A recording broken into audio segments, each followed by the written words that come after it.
We are delighted to welcome our next speaker, Christian Hunt, founder of HumanRisk. Prior to establishing the company, he was the managing director and head of behavioral science at UBS, having formerly held the role of global head of compliance and operational risk control. Christian's career highlights also include stints in financial services regulation and investment banking.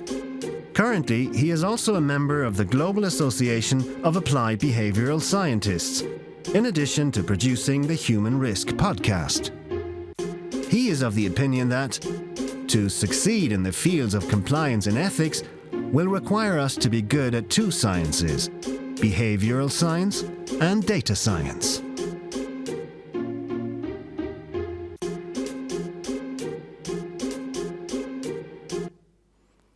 Hello everybody and welcome to this session called Just Because You Can Doesn't Mean You Should.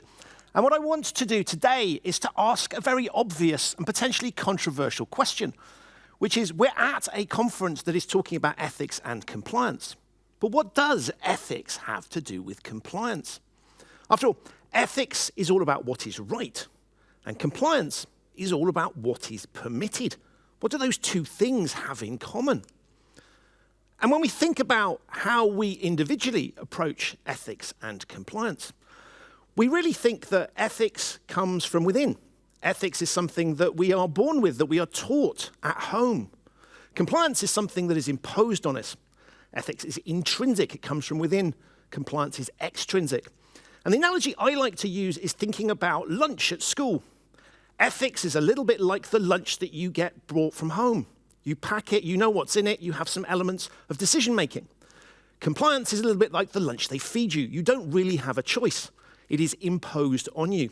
And if we think about those two dynamics, it's potentially slightly strange that we put them together. And you might be wondering why that is. And so in the rest of my talk, what I want to do is to explore some of the reasons that we do that. Because if we understand why we put them together, we can start to try and think about things from the perspective of the employees whose behaviors we're trying to influence. Now, the first reason that we might put ethics and compliance together is that today's ethics become tomorrow's rules. And movie buffs will notice that there's a car on the screen. It's a DeLorean. It's the car from Back to the Future. And this idea of moving in time is absolutely critical. And as I look at the world around us, I was recently traveling in France, and I did a motorbike trip, and I saw a field of sunflowers. And as I looked at those sunflowers tracking the sun, I thought this is very much like compliance. Compliance follows what happens in the world.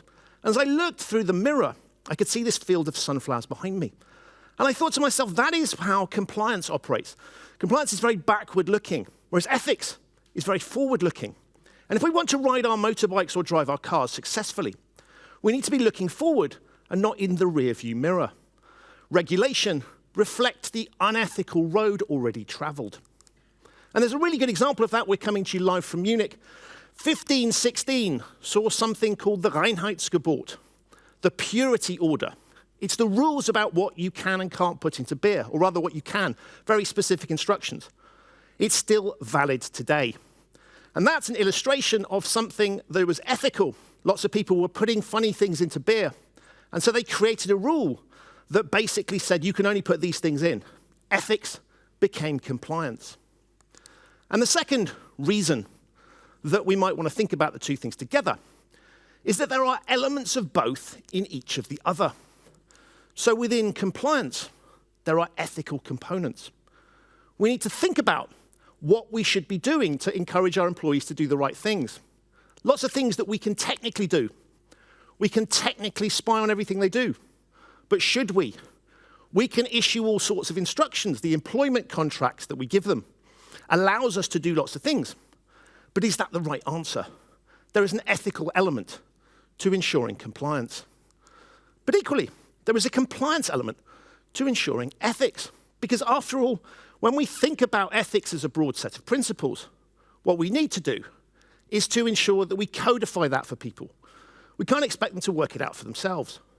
So there is a compliance element to the ethics programs that we have. The two are intermeshed. And the third reason that we might put these things together is that ethics and compliance are often in conflict with each other. If we think about driverless cars, it's very easy to program a driverless car to read the rules of the road. It can read signs and behave in that way. But when it comes to ethical questions, it's much more challenging. What do you do when you have a conflict between protecting the driver and protecting pedestrians? The bits that are difficult to program in driverless cars are the ethical components, not the compliance components. And very often those things can be in tension with each other. After all, whenever we breach ethics, we tend to use compliance as an excuse. The reason that I did that was it was legal. And equally, when we breach compliance rules, we tend to use ethical excuses. Well, that rule said this, but I kind of thought it was okay for the following reasons. And these things come into conflict quite frequently. This is my driving license. Don't worry, fans of data protection. I've blackened out all the details that I don't want you to see. But what I want you to focus on is the permissions at the bottom of that license. There are lots of vehicles on there that I am legally permitted to drive, but I have never even been in. I'm allowed to drive small trucks. I'm allowed to drive small buses, but I've only ever been tested driving a car and riding a motorbike. And so this is a really good example of something that is lawful, but awful. I can drive those vehicles, but should I? And in case you think this is just an academic question, interesting example from the UK recently, where the UK government, due to a shortage of truck drivers, wrote to people who had passed their test in Germany and were living in the UK. And those people had even more permissions than the ones I've got. So if I'd taken my test in Germany, I would have had even more permission to drive even bigger trucks. And they wrote to those people and asked them if they would be willing to come and help support the national crisis of truck drivers. So this idea of regulation and permitting us to do things can be quite dangerous because it gives us authorization to do things. But yet, from an ethical perspective, should we? And the reverse is also true. Plenty of examples of things that are technically illegal, but probably ethical. The pictures you can see here come from the UK a couple of weeks ago. We in fact still have a little bit of a fuel shortage. There are queues building up outside fuel stations. And what you can see happening here is members of the public removing traffic signs to allow an ambulance to get through. They should not be doing that. It is technically illegal to be moving signs. But from an ethical perspective, it makes perfect sense. And the fourth reason that we might want to think about these two topics together is that very often we focus on ethics as an iceberg, and compliance sits underneath it. So when we look at it, we look at the world like this. Ethics is the big iceberg that looms. Look at press coverage of incidents. Nobody talks about compliance breaches. They talk about ethics. It's the ethics bit that hits the headlines. And why do I like the iceberg analogy? Well, the answer is it takes us back to the Titanic, possibly the most famous ship meets iceberg incident in the history of mankind. If you have a look at the newspaper headlines there, the headline is all about ethical issues. Speed mania. They were trying to break a speed record. And it talks about neglect. But actually, what undid the Titanic and what caused the big disaster was a compliance breach. Not just one, but a whole host of them. We focus on ethics, but actually, very often, it's compliance that causes the problem.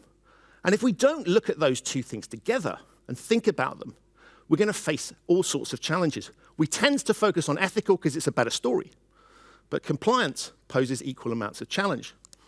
And one of the questions it's worth posing is, well, where does ethics end and compliance begin? And of course, there is no answer to that, but let me show you an example from Wales.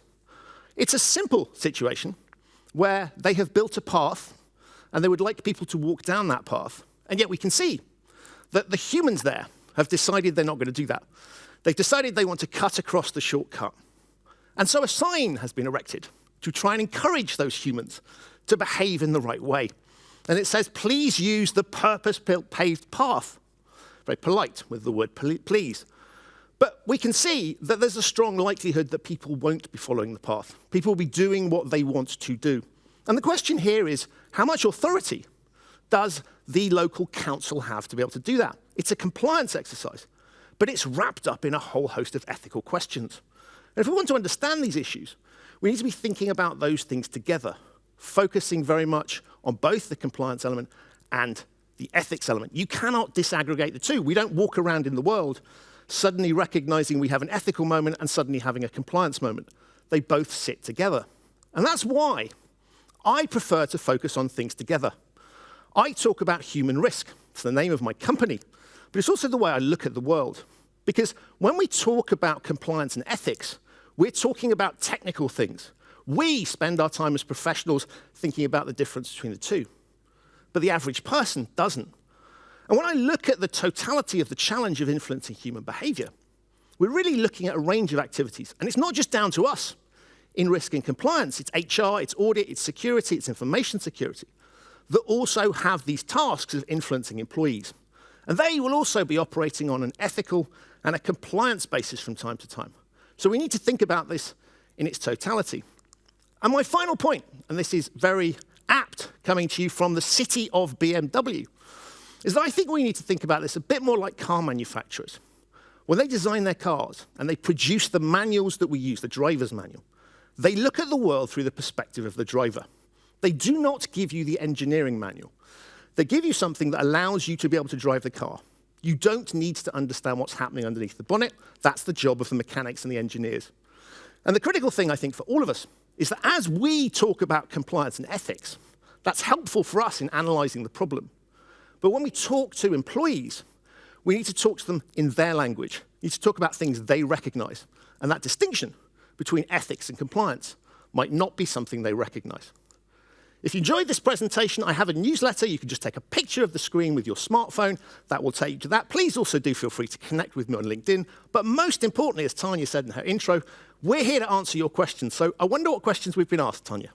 Christian, thank you so much for your presentation. Very lively and very topical. It's great to have you actually in the studio this year. So dear viewers, please do send in your questions because we have some time now for Q&A with Christian. If you haven't yet found that, that's on the right-hand side of your screen under this session, and you can send your questions in. So, Christian, first question I would have for you is it a logical conclusion that compliance and ethics should be in the same function? So I think it makes perfect sense, right? Both are trying to influence human decision-making.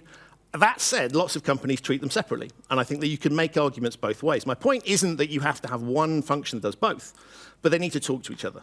And we need to be a degree of coordination.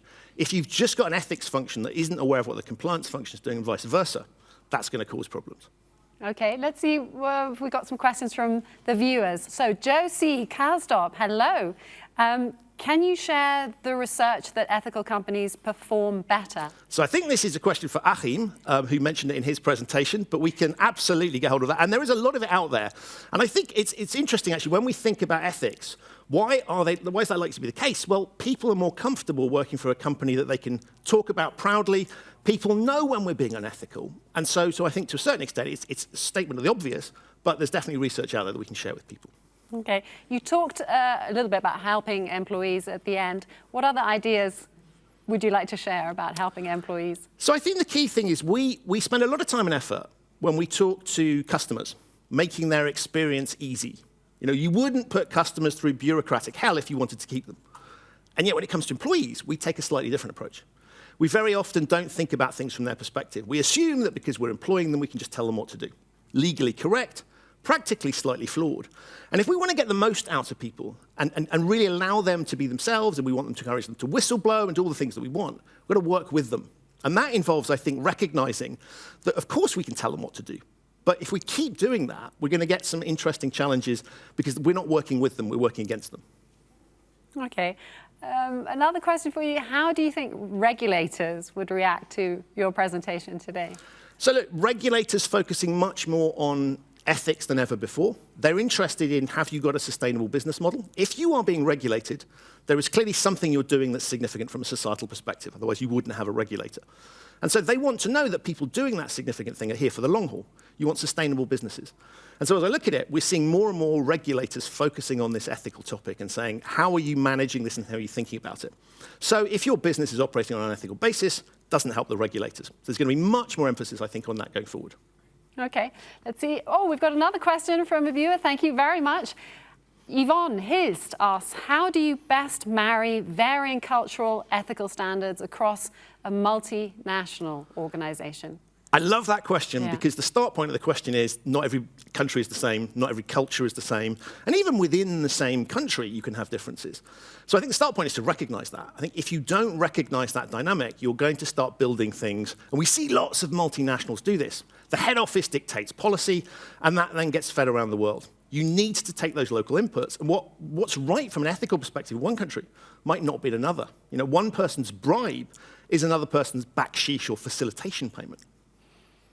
So how do you deal with that? Well, so I think the answer is recognize it and work with people on the ground. And if you start to try and impose a single global standard, you are going to fall foul of it at some point. So recognize this challenge exists and talk to people and say, where are the differences between what we're trying to achieve and what works for you locally? And there are always ways that you can make these things happen. It's not always easy, but at least addressing the issue is a good start. Okay, but bribery is bribery, and backsheesh is not going to be allowed. Correct. No, absolutely. Board, but one has to recognize that that is a cultural phenomenon.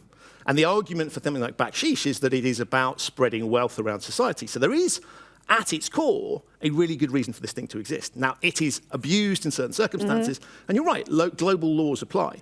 But the way that we communicate to people about why things are important may need to be different in different jurisdictions. So it's not about saying we let standards slip here because that's not how you operate, but recognize that if you just tell people to do something, if it goes against the way they are intrinsically, that's going to be a really challenging exercise. Okay. So another question from Charles Kane. Thank you, Charles, for sending your question. Where would you envisage within an organization that the reporting line for ethics should be? And this is a really important question, as in where compliance is in the organization. Should this be driven from the top or on a departmental level with devolved responsibility? And I've heard this theme coming up a few times. So ethics is interesting because ethics is driven throughout. Every single person understands what it is conceptually. What does it mean practically? Well, the answer is that's got to be driven from the top. If the top of the organization is issuing instructions that contain an element of unethical behavior, the business model requires it, or it's deemed to be part of the culture, that's going to be a challenge. So I think if you want to have effective management of ethical issues, in the same way that if you want compliance to be seen, you need to have that voice at the top table. Now, that doesn't necessarily mean that the head of ethics has to report into the CEO, but if the CEO hasn't got that mission as part of what they're doing, I think that's going to be challenging on the ground. So I would say as high as humanly possible, but also recognizing that ethics is something that applies on the ground as well. We often talk about ethical decision-making, big picture decisions taken in the boardroom, and that's what hits the newspaper headlines often. But actually it's on the ground, day to day, every single interaction we have potentially has an ethical component. So we've got to be thinking, one, about the strategic level at the top of the organization, but from a practical perspective, it's within every single employee's gift to act unethically. So we have to make sure that it works at all levels of the company. Lots of questions from our viewers. Fantastic. Benjamin Kadu asks, I work in an organization where legal, risk and compliance are separate departments. How do we ensure that the roles of these departments, though similar, are kept separate? Or do you advise that they merge into a single unit? So I think there's no right answer to this, but one of the things that we've seen in the past is if you have, for example, compliance and legal put together, you end up with a very legalistic approach to compliance. And so you end up with people looking and saying, how do we prepare ourselves for the courtroom battle that's coming down the line? And that doesn't necessarily lead to a particularly human engagement on the ground. So there's a challenge between compliance and legal. Now, lots of companies successfully put the two together, and that's not to say that can't be done, but equally lots of companies have them separate. I don't think it matters too much how you structure it. I think it's about having day-to-day operational continuity between them, talking. If the voice of legal feels different to the voice of compliance or the voice of risk, employees are going to find that strange. Because all of these things sit in that human risk categorization, which is, this is what we need you to do. And we don't, in the same way that we don't think this is an ethics moment, this is a compliance moment, we're also a little bit, when we're in a large organization, we're bombarded with information from HR, from compliance, from legal. We don't really differentiate. And so the key thing for me is to make sure that they're speaking with a similar voice, that the processes are the same, that it feels cohesive. Because in a way, if you're an employee and you're confused about mixed messages, that gives you an opportunity to either just be confused and make mistakes or to arbitrage that opportunity. So consistency of voice, I think, is the key piece here. And very often when we don't see them talking to each other, you get very different messages and often conflicting instructions. I'm absolutely enjoying the amount of questions that you're sending in. Thank you so much for this interaction. What, in your opinion, is the most important skills you need to be successful in the compliance function? So I think historically we would have hired people that knew about rules. Right? The skill set you want is, do you understand the rule? Are you an expert? And of course we need people like that. But we also need communicators. If we're in the business of influencing human decision-making, which, let's face it, compliance is, because you can't say to an organization, be compliant. It's the people within the function that will determine whether or not that happens. So you're communicating to human beings, you need people that can engage. And I think some of the skills that historically we've hired and trained people in compliance on are not necessarily the skills they need now, particularly when we're doing digital interactions. And so we need to be thinking very much more around, this is a communications role. Yes, it's about understanding the rules, but it's also about having people that know how to engage human beings. So behavioral science, as it said in the intro, I also think data science is really important. How do we know what's going on in the organization? That's data. How do we analyze that data? We need people that can do that. So I think it's just a case of saying a much broader skill set, perhaps, than we've hired for before and trained people on. Mm-hmm. So moving away from legal into broader skills. Yeah. Okay, great. Roland Jaros, thank you for your question. The question is, what do you think the role of corporate compliance officer will be in the future?